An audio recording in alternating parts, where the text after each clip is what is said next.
Mr. Speaker, I've heard from Indigenous nations across this beautiful province, and they want action on reconciliation in this province. This bill will do just that. On November 4th, first-time MLA and Indigenous relations critic Brooks Arcand-Paul introduced Bill 209, the Reconciliation Implementation Act, into the legislature. Arcand-Paul says the bill will give Indigenous communities in Alberta a louder voice in determining government policy. He says he has visited many communities to discuss what the bill needs to include. I've actually sat down with nations and Métis communities to talk about what they want to see in this bill.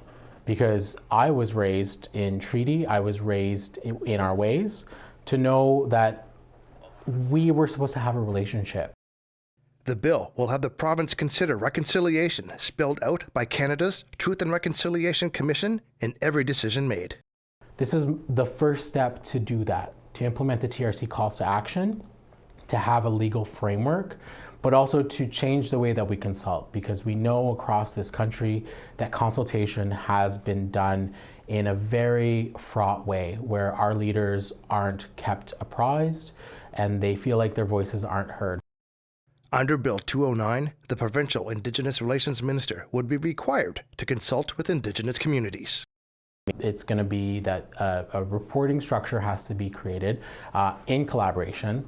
That action plan will spell out exactly what needs to be done, but again, with the recommendation of First Nations and Métis communities. Arcand-Paul says the government needs to step up actions on the calls to action. It's not just going to be a one and done deal.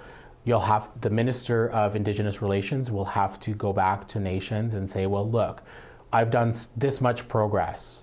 I've accomplished this TRC calls to action. Because right now there's no framework. Right now it's done on an ad hoc basis, if done at all. We know that the Yellowhead Institute identified that 0 calls to action were completed in the last year. And to me, that is not satisfactory. Arcand-Paul's bill has already passed first reading, but he knows it will be a tough sell to go the distance with the United Conservative Party of Alberta still holding power. He says he is open to amendments to get the bill passed. He wants the bill to be a framework for every provincial government to follow. Chris Stewart, APTN National News, Edmonton. So don't forget to bring